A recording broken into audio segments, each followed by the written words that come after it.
Hi friends, வணக்கம். இன்றைக்கி வந்து பார்த்திங்கன்னா ரவையில் சூப்பரான இட்லி, கேக் இட்லி பண்ணலாம். நான் ஒரு கப் ரவை எடுத்துகிட்டு அதில் கொஞ்சம் பேக்கிங் சோடா போட்டு ஒரு 100 ml தயிர் ஊற்றிட்டு தேவையான உப்பு போட்டு அதில் ஒரு கப் ரவைக்கு ஒரு கப் தண்ணி அளவு எடுத்து இட்லி மாவு அதில் கரைச்சி எடுத்துகிட்டு மூடி போட்டு நல்லா ஊற வச்சிடலாம் ஒரு 10 நிமிஷம். அதுக்கடையில் உருளைக்கிழங்கு வேக வச்சு எடுத்துக்கோங்க. பச்சை மிளகாய் வேக வச்சு கடாயில் எண்ணெயை ஊற்றிட்டு கடலைப்பருப்பு, சீரகம், கட் பண்ண வெங்காயம், மிளகாய், இஞ்சி பூண்டு விழுது, மஞ்சத்தூள், 1/4 ஸ்பூன் மிளகாத்தூள், 1/2 ஸ்பூன் கரம் மசாலா, 1/2 ஸ்பூன் மல்லித்தூள் போட்டு ஆல்ரெடி நம்ம கட் பண்ணி மசிச்சு வச்ச உருளைக்கிழங்கு பேஸ்ட் பதத்துக்கு எடுத்துக்கோங்க.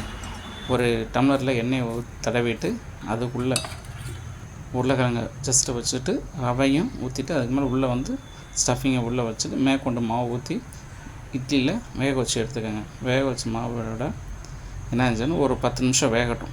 வெந்ததுக்கப்புறம் ஒரு கடாயில் கொஞ்சமாக எண்ணெய் ஊற்றிட்டு ஜீரகம், மஞ்சத்தூள், மிளகாத்தூள், வேணால் கரம் மசாலா போட்டு அடுப்பை ஆஃப் பண்ணிடுங்க. ஆஃப் பண்ணதுக்கப்புறம் நம்ம எடுத்து வச்சுருக்கிற ஸ்டஃபிங் அந்த இதை ஃபுல்லாக விட்டு ஒரு பிரட்டு லைட்டாக பிரட்டுங்க.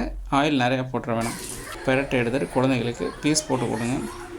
நம்ம ரெடிமேட் கேக் ரவா இட்லி, அது கேக் ரவா இட்லி சூப்பராக ரெடி ஆகிடும். ஸ்நாக்ஸாக கொடுத்துடலாம். பாய்.